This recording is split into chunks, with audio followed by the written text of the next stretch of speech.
Well, hello there. Welcome along to Praying for Canty Gymru.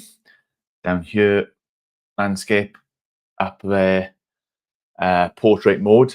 Canty Gymru is this vision more than it is an organisation to see the church in Wales explode, God's kingdom to expand its boundaries and its borders within the nation of Wales, to see more and more people come to know Jesus for themselves, trust in Jesus as their Lord and Saviour.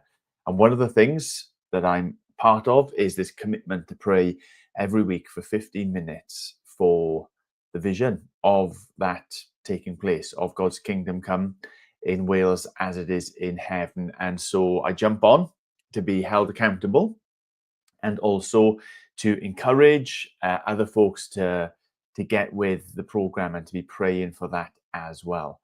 Now, Canty Gymru has been going for a couple of years, and many churches have already been planted, but there is still an awful lot of work to go. And it's not just the planting of churches that we're praying for, it's the transformation that comes in people's lives when they are introduced to Jesus, when they are confronted by the gospel of hope that we have. So that is what we do. We jump on.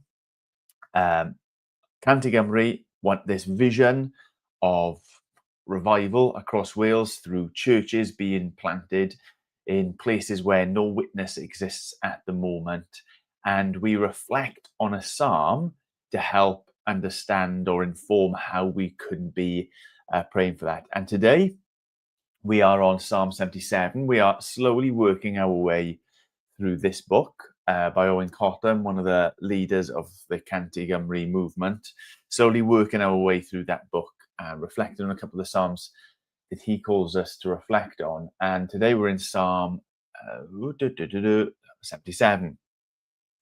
So we're going to read it, we're going to observe a couple of things in it, and then we're going to turn to our God in prayer.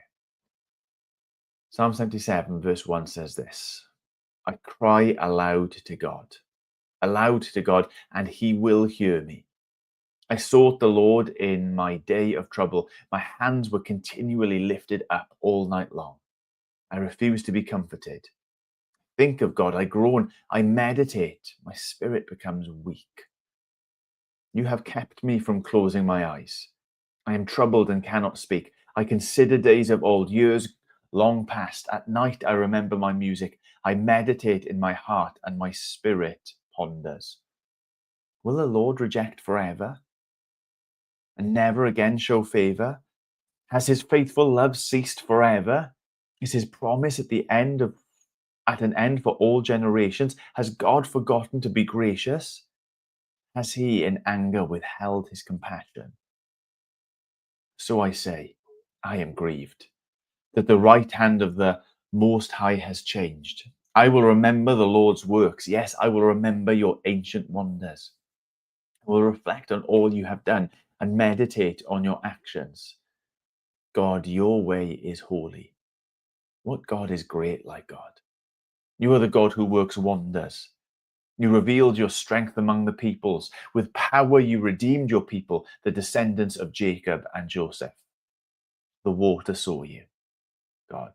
The water saw you, it trembled. Even the depths shook. The clouds poured down water. The storm clouds thundered. Your arrows flashed back and forth. The sound of your thunder was in the whirlwind, lighting it lit up the world. The earth shook and quaked.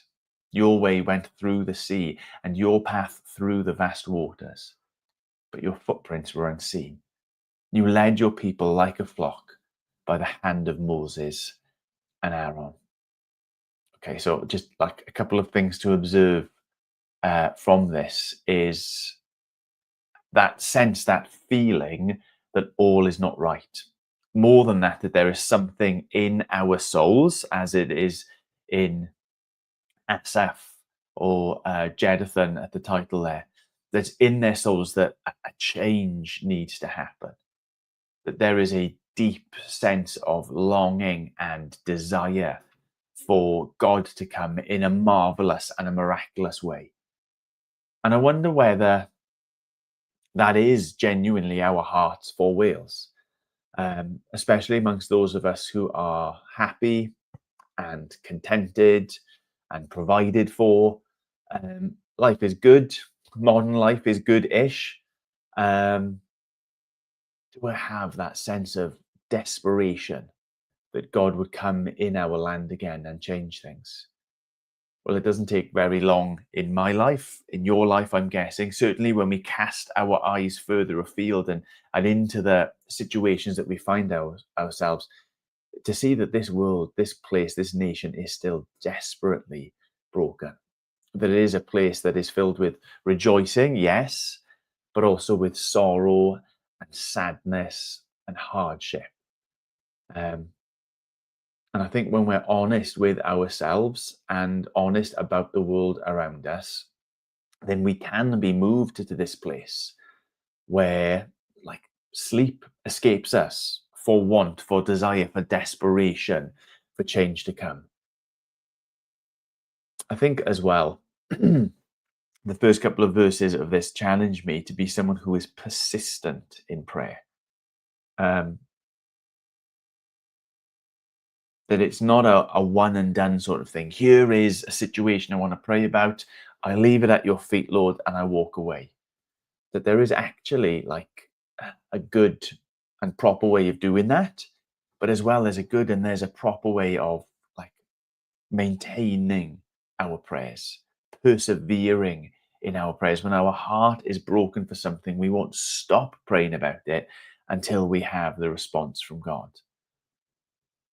And like, it's okay, I suppose the psalm is teaching us, it's okay to put voice to that like question, that nagging doubt that we sometimes have. Is God going to move again? Like, we keep hearing stories of what God has done in the past, the wonderful ways that he has rescued, the wonderful ways that he has saved, what our nation was like in such and such a generation, what God has done in other places around the world recently. Like, will he? Can he? Might he? Should he still be expected to be a God who moves in such a way today?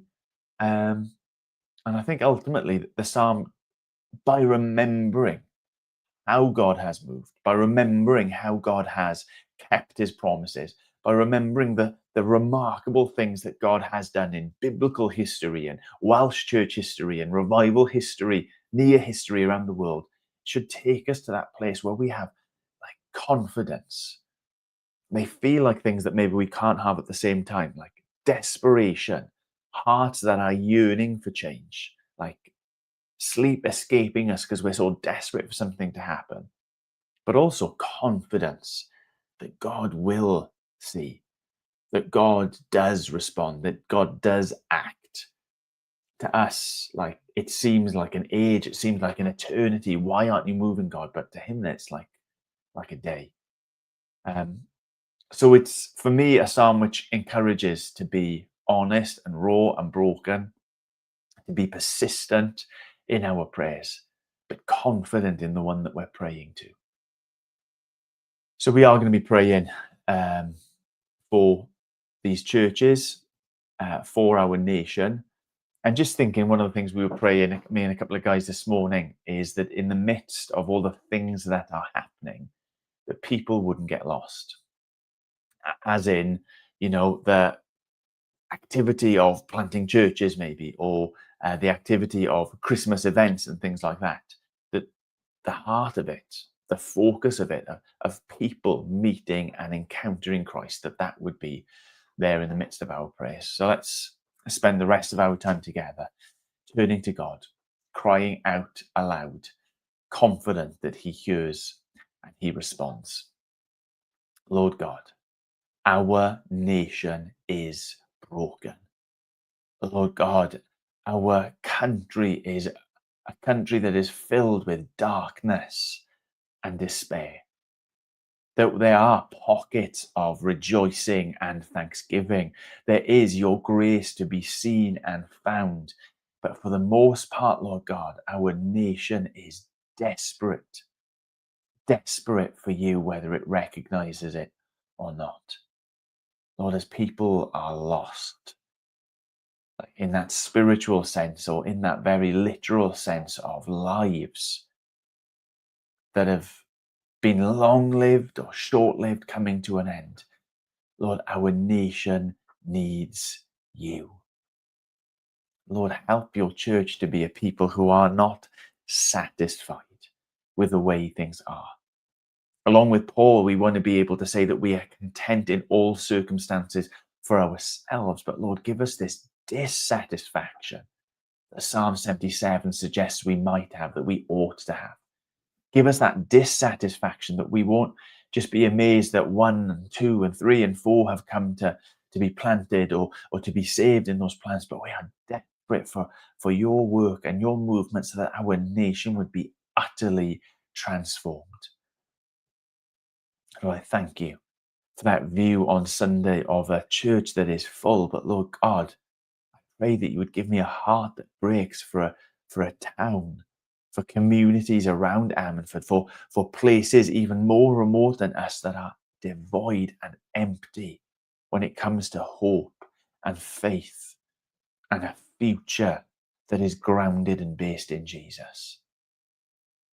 Lord, we do thank you for all those histories of the way that you have blown the doors off, that your light has come in wonderful ways, where you have rescued an entire nation out of the darkness, and Lord, through a slow process, delivered them into a place of your choosing, your glory, your goodness, your provision. Lord, we think of the biblical stories that encourage us in that way. We think of the church historical stories that we have, of individuals who have persevered in prayer and in proclamation and have seen a harvest. Lord, of revivals breaking out up and down our nation, let alone around the world. Lord, the confidence that gives us that you can and you will move again in this place. Lord, we are grieved that we live at such a time that we have to cry out in this way to a God who is strong and mighty to come and to break the shackles of those who are oppressed in darkness in this place. But Lord, we pray with confidence that you are a God who parts the waters. You are a God who sends the lightning bolts through the skies. You are a God who goes and moves, sometimes seen, sometimes unseen, but does that wonderful thing of opening blind eyes, softening hard hearts, turning enemies, folks who are hostile in their thinking to you, into children, into citizens, into friends, into the saved. Lord, there is a work that needs to be done in this nation, and ultimately only you can do it. Yet, Lord God, we thank you for the privilege. We thank you for that invitation, like a father inviting children to be involved in his workshop, to be about the task that he's about, that you say to us, come, be a part of it. And so we pray for the churches that have been planted. We thank you for the schemes that they have even this Christmas to speak of you, to speak of your gospel, to maybe move from Christmas as just an eat and drink and be merry celebration to a come and see and repent and turn and trust and be filled with joy. We pray that in the midst of the task that you have called us to, we wouldn't forget the people you have called us to proclaim hope, that this isn't just about doing things and saying things, but this is about meeting Jesus Christ. We pray that many people would meet Jesus Christ, even in the next 22 days as we prepare for Christmas and as we celebrate Christmas in our land. Lord, we want 22 days of people meeting Jesus. and not just a baby in a manger, but a God who has come, who has humbled himself to stand in our place, even to hang in our place, to lay in our place, to rise in our place. And who now, as his arms extended, his voice raised, beckoning more and more to come. Lord, I pray that people would meet that Jesus in the next 22 days in a special way. In the new church planters, in the established churches, Lord, our desperate desire is to see people saved, your name revered, your glory grow, your kingdom come here in Wales as it is in heaven. So move, Lord God, with your strong arm. Do special things, we ask, in Jesus' precious name. Amen. Amen. Well, thank you for tuning in. I really would encourage you. It's there on the screen, 100.cymru. That is a website. You can go find out more about it. There's a Facebook page as well. Periodically gives up little encouragements of things and things that we can be praying for, especially as well. But that's it. Be here again next Wednesday. Not entirely sure what the schedule is going to be around Christmas holidays, but we are going to try our best to keep with it, praying every Wednesday, 12:45.